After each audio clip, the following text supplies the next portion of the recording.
To another edition, fucking shit. Welcome to another edition of Rick's Kitchen. What the fuck? Te dije. Are you gonna take this seriously or do I have to send your ass outside? Maria.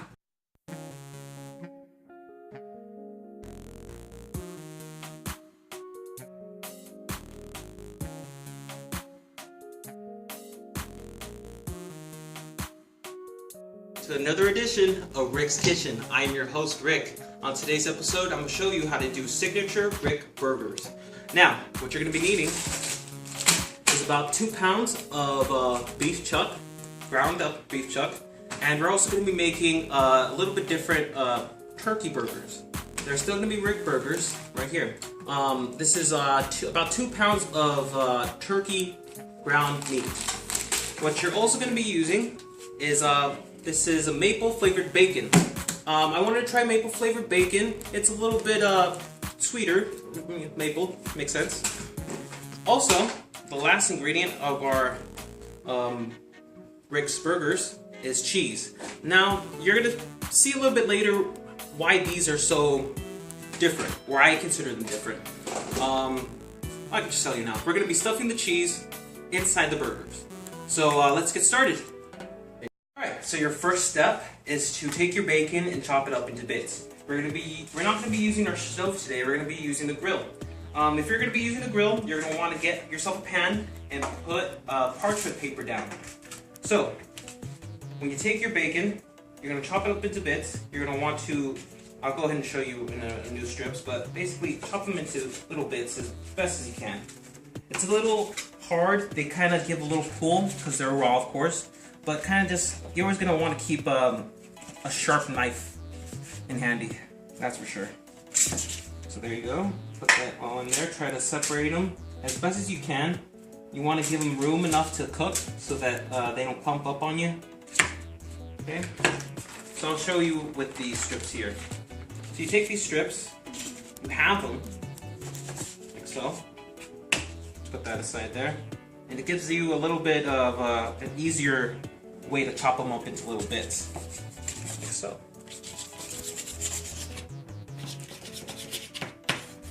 And this is maple flavored bacon. It's a sweeter bacon. Even right now, it smells really good. As you can see there, you know, it doesn't look pretty, but it sure tastes really good. Here's the last of our bacon here.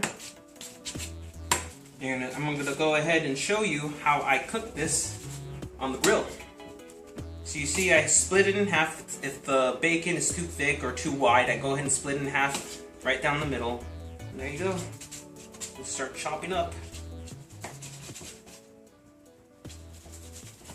We have a special guest with us today. My sister is actually recording it, so if you hear her laugh, giggle, or anything like that, it's my sister. Hopefully, she'll be in our later installments, maybe in front of the camera, with me. Anywho, say hi, Maria. Hi. That's enough talking. Anywho, now that we got our bacon all prepped, we're going to try to separate them as best as we can. Just make sure your hands are clean, not like me. I'm using dirty hands. Anywho, just separate it as best as you can. And cut. Once your grill is nicely preheated, you're going to take your bacon, go ahead and put it on an open burner. You're going to want to put it not too high, not too low, just about like medium. Maybe go low first and kind of gauge your grill. There you go. Go ahead and put the top over it. You're going to want to keep checking it every 10 minutes. And we're just going to leave this on for a little bit. And we're going to go ahead and start seasoning our meats. Let's go back inside. So this is how we're going to be seasoning our turkey meat. We're going to be using a blend of Mediterranean blend and black pepper. The Mediterranean blend you can find at your local stores, hopefully. It has a combination of cayenne, cinnamon, turmeric, black pepper, more black pepper, and cayenne pepper. Those are very high in antioxidants and are very good for you. So we're going to go ahead and start by putting a little bit of this Mediterranean blend on the turkey meat. Just enough to get that good Mediterranean taste to it. Now we're going to be adding a little bit of the black pepper. Just enough to get things going in there. And almost forgot about the sea salt. Sea salt is something you definitely want to use. I like using sea salt. It doesn't have as much sodium as regular salt has, and it has a lot more minerals for you, for your body. That makes it really good for you. So you're gonna give it a good, generous pinch. Once that's all incorporated or ready to go, you're gonna start to mix it. Now, people like to use tools. I like using the hand. Nothing really works better like a human hand to mix food. Now that it's all nicely seasoned beautifully, we're going to put this right back into the fridge. But first we're going to put a little bit of saran wrap just to keep it fresh.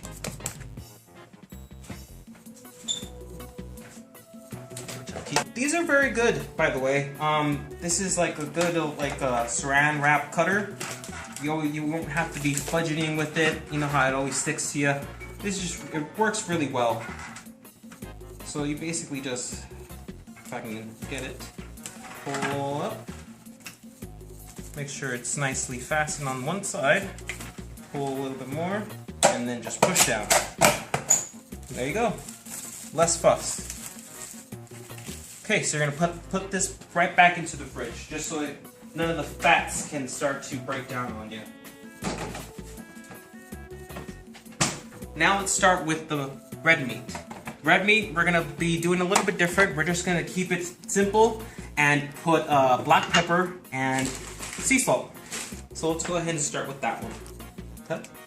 Okay, so now we have our red meat ready to go. We're gonna put aside the Mediterranean blend and only use sea salt and black pepper. Keep it simple. So we're just gonna nicely coat the meat with a little bit of black pepper and another generous helping, or a generous helping of sea salt. A really good generous pinch of sea salt, really in there. Now, if you have Worcestershire sauce, I don't have Worcestershire sauce. It's very good to go ahead and put it in there. Ginger, garlic. Actually, why not? Let's go ahead and do that. We still have time to do that, so let's go ahead and put a little bit of garlic and ginger in it. A little chopped up garlic and ginger. Cut. Now that we've gotten our garlic and ginger minced, I'm going to tell you a little bit about the importance of cutting garlic. You're going to want to cook, when you're cooking with garlic, you're going to want to cut it first above all other aromatics. The reason why you want to do that is so that you can allow the garlic to gain its enzymes, these health beneficial enzymes. You need to really mince it up and let it stand for a little bit, for like about 5-6 minutes, just so the natural enzymes can really come out. Ginger is a really good, both actually, ginger and garlic are really good anti-inflammatories, have really good anti-inflammatory properties in them. So if you have a lot of inflammation, a lot of indigestion, joint pain, it's really good to cook and eat garlic and ginger. So, now that that's done, unfortunately I don't have any Worcestershire sauce, so it would be a little bit better if it had some, but we're just going to do what we have. So, now that that's said and done, let's go ahead and mix everything really good. You don't want to work it too much. The natural fats of the meat is what keeps it together. So just kind of fold it in as best as you can. Try not to work it too much.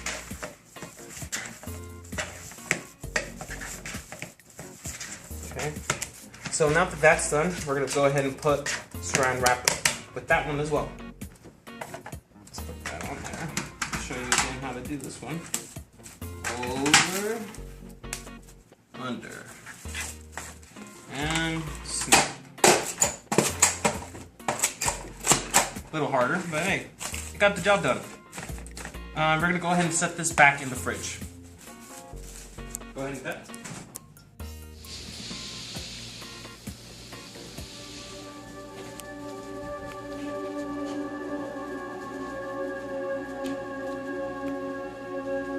look at that gorgeous bacon. That's maple. So right now this whole room smells like maple.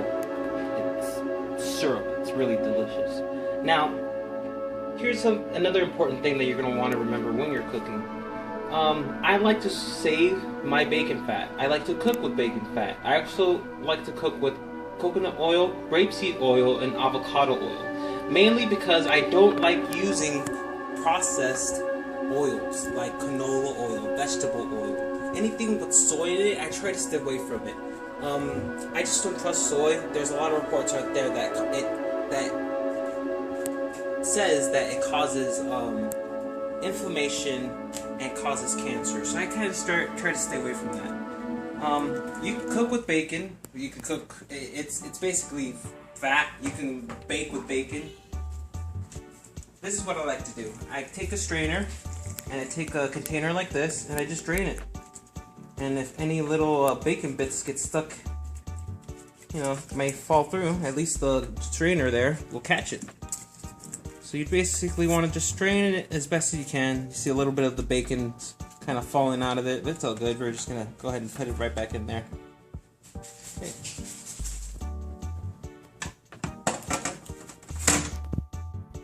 Make sure you don't burn yourself. Try not to burn yourself, people. It really sucks. Not sure if you can see that. That's a scar right there. That's a war scar right there. Baking war scar. That's for another later date. So, now that the bacon's nicely strained from the fat. So now that the bacon's nicely strained from its fat, you're going to want to put the fat in the fridge, let it harden a little bit. We're not going to use it for this day, but we're going to go ahead and use it for another day. Maybe even my famous cookies, bacon fat cookies, chocolate chip cookies. That's definitely going to be a healthy treat. So let's go ahead and start with our turkey mixture. I saved a little bit of the ginger to put with the turkey, just to give it a good ginger taste to it. I kind of like adding ginger to poultry, pork, and chicken. Any good poultry or pork, it's really good with. Make sure to always be washing your hands. You don't want to get anyone sick. So, now that that's there, we have a bacon. We're just going to separate the bacon into even amounts. Just to make sure you have enough bacon for both the turkey and the beef chuck burgers. So that's about, that looks about half to me. Half for the bacon and half for the turkey and half for the meat. How's the bacon? Quality control. Quality control, my assistant for today, Maria. By the way, she's also a wonderful, wonderful baker. Has wonderful creations. If you ever want to check her out, just go ahead and plug your Twitter, sister. I don't know my Twitter. I believe it's Baby Cakes. Maria's Baby Cakes. Maria's Baby Cakes. Look for that. I'm pretty sure you'll be able to find her there. You can also find her on Facebook. Also find me on Facebook at Rick's Kitchen. I'm pretty sure you'll find me eventually. Anywho, you can actually find me on my Twitter. I'm actually more active on Twitter either way. At Rick Cooks. I'm sorry. At rickscooking.com. I'm sorry. At Rick's Cooking. You can find me there. Anywho, we're gonna want to put the bacon on there and just kind of fold it in.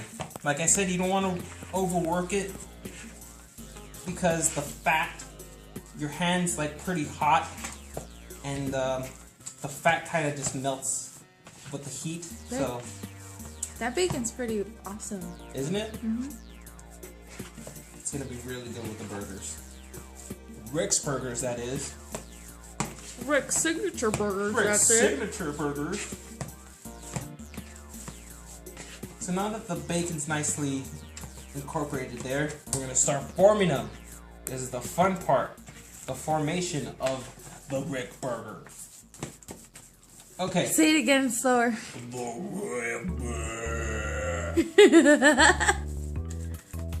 Alright, so we're gonna want to get a container like this. It's important to keep the turkey and the beef chuck separated just to eliminate cross-contamination. You never want to do that. That's another good way to get people sick. Cross-contamination. Yes, it's a good way to get people sick, Greg. Because that's what I want to do. I know, right? Alright, so we cut off the top there, form it into the cup in here, like so. Bring it back out, smash it back down like so, and there you have it, a nice patty. Good patty. We're gonna take a slice of cheese. This is Kobe cheese, like so. Fold it like this, fold it like that, push it in, and bring the sides up. Kind of like an empanada. Ooh, by the way, that's definitely gonna happen later on in the series. That's gonna be later on for sure. And just go ahead and form it into a patty once more. You're gonna want to put an indentation, like so, just to help it not rise up and puff up on you. Just put a little indentation there, like professional, and just set that down. Beautiful, beautiful patty. I'm just going to do the rest with the rest of the meat. Go ahead and cut it. Now that the patties are formed up and cheese inside, let's take them to the grill. Alright, so patties are ready, the grill is ready, preset, and hot, ready to go. I like to use cooking spray, specifically a non-stick grilling. Real hot there. And you basically coat that up real good. With the indentation, you're going to want to start these with the indentation up. Alright, just give them a little space to cook.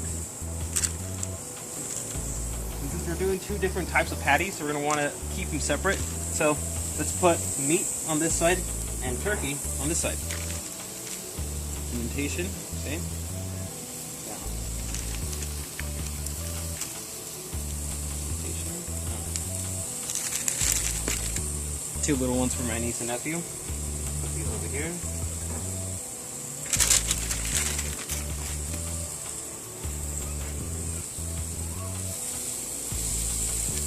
If you think they're clumping up too much, just go ahead and put an indentation down if you haven't already. These are good. Okay.